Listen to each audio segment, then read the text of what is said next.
बाबा साहेब को भारत के अंदर संस्कृत नहीं पढ़ाई, क्योंकि इन मनुवादियों को डर था कि कहीं ये डॉक्टर अम्बेडकर संस्कृत पढ़ गया तो ये सारे हमारे धर्म ग्रंथ पढ़ लेगा और इस मनुवाद की धज्जी उड़ा देगा। इसलिए बाबा साहेब जर्मन गए और जर्मनी भाषा में पहले जर्मन भाषा सीखी, फिर वहाँ बाबा साहेब ने जर्मनी भाषा सीखने के बाद वो संस्कृत सीखी। और जब भारत में आकर बाबा साहेब ने इनके धर्म ग्रंथ पढ़े तो बाबा साहेब को पता चला कि हमारे विनाश का कारण ये धर्म ग्रंथ हैं।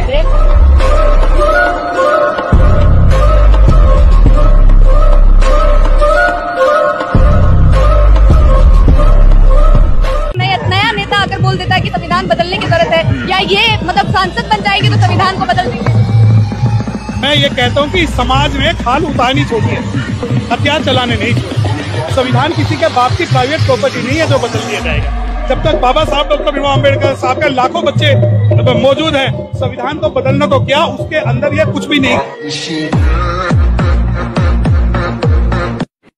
तो सांसद में जो है कि संविधान को बदल देना, इस बार क्या किया? सुनिए, एक बात हम बोलना चाहेंगे, जो भी व्यक्ति संविधान के विरोध कर रहा है उसके बारे में एक ही बात हम बोलना चाहेंगे कि अमन छीन लेंगे, चमन छीन लेंगे, अमन छीन लेंगे, चमन छीन लेंगे, और जो मेरे संविधान के खिलाफ बुरी नजर डालेगा हम उसकी अर्थी पर से उसका कफन छीन लेंगे।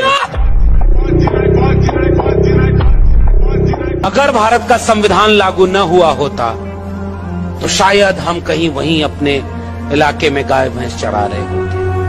कुछ लोगों को मौका मिला तो उन्होंने किताब गीता कुरान लिखी, उनके लिए सबसे बड़ी अहमियत गीता कुरान की होगी, किसी को अपने धर्म की किताब की होगी। मगर इस देश का कोई अगर सच्चा नागरिक है तो उन सब के ऊपर सबसे ज्यादा अहमियत अगर किसी की होगी तो भारत के संविधान की होगी। और भारत का संविधान एक ऐसा संविधान है, इस संविधान की सबसे खूबसूरत बात देखिए कि ये भारत का संविधान उनके भी काम आ जाता है जो दिल से भारत के संविधान को नहीं मानते हैं। कि भारत के संविधान को बार बार पढ़ने से आपका कष्ट जरूर दूर हो सकता है और आप इस जीवन को बेहतर बना सकते हैं। बाबा साहब 26 नवंबर 1949 को जब भारत को संविधान देकर अपने घर अलीपुर रोड के बंगले पर गए, रत्तू से कहा कि रत्तू, एक समय था कि मेरा राजरत्न, मेरा बेटा इस दुनिया से जाते समय मैं उसके शरीर पर कफन तक डाल नहीं सका।